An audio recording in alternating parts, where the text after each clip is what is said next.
Welcome to the Deep Dive. Today we're plunging into something really important.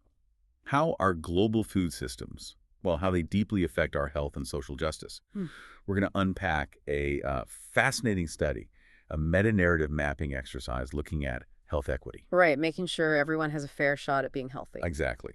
And how that connects with two big ideas, food security and food sovereignty. Yeah, and our mission today for you is to really get how health inequalities aren't just random. They're often socially produced, Yeah.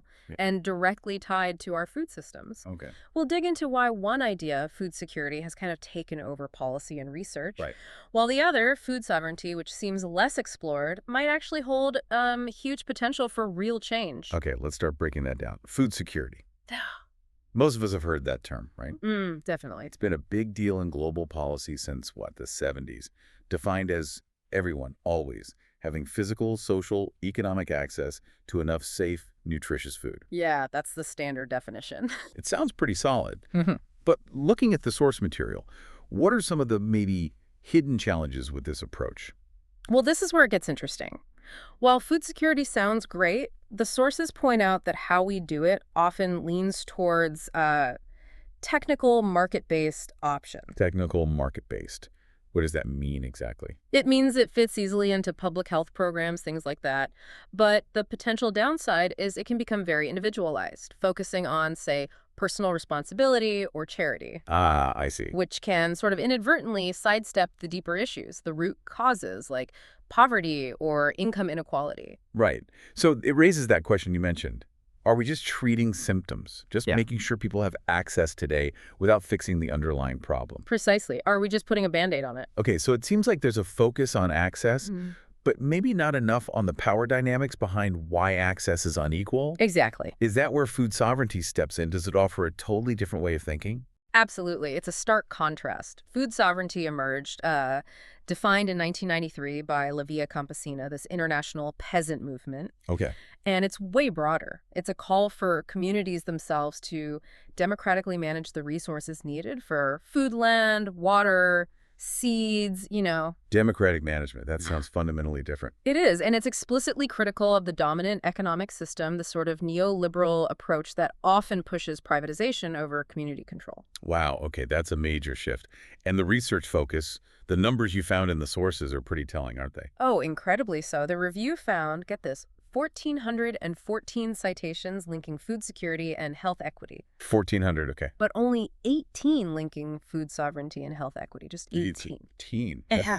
That's a huge difference. It really highlights how this potentially transformative idea, food sovereignty, its connection to deep, long-term socio-political change for health equity, it's just largely unexplored in the mainstream. It's aiming to rebalance power in the food system, emphasizing things like gender equity, indigenous self-determination, stuff that goes way beyond just access. It really makes you think, like you said, what are we missing by not exploring that path more?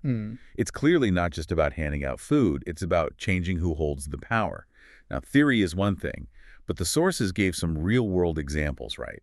How food sovereignty ideas are actually working on the ground. Yes, absolutely. Some powerful examples. Take Think and Eat Green at school in Vancouver, Canada. Okay, what are they doing? They're basically building capacity, helping students and teachers create healthy, sustainable food systems right in public schools.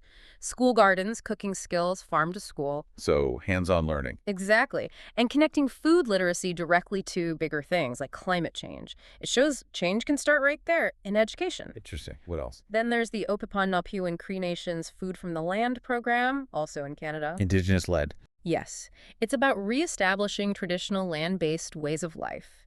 Elders teaching youth. It's directly tackling severe food insecurity and health issues that stemmed from, historical factors like dams, displacement.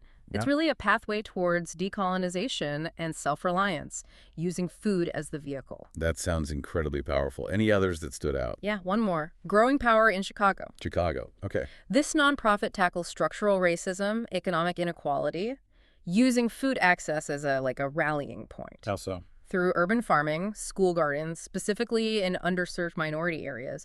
It's about empowering communities and boosting health where healthy options are scarce because of systemic issues. So really diverse examples, but all Yeah. focused on community power and systemic change. Exactly. So, thinking about what this all means for you, the listener, this deep dive really shows that if we genuinely want to advance health equity through food, Yeah. we have to look beyond just immediate access. We absolutely have to tackle those deep imbalances of power, political, economic, social power within the whole system.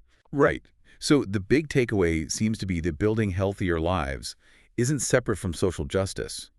It means actively supporting that justice, supporting democratic participation all the way through the food chain. Mm-hmm. It really encourages you to think about your own relationship with food, doesn't it? Moving beyond just being a consumer Yeah. to maybe thinking about how you can engage in shaping a food future that's more equitable, more resilient, really, for everyone.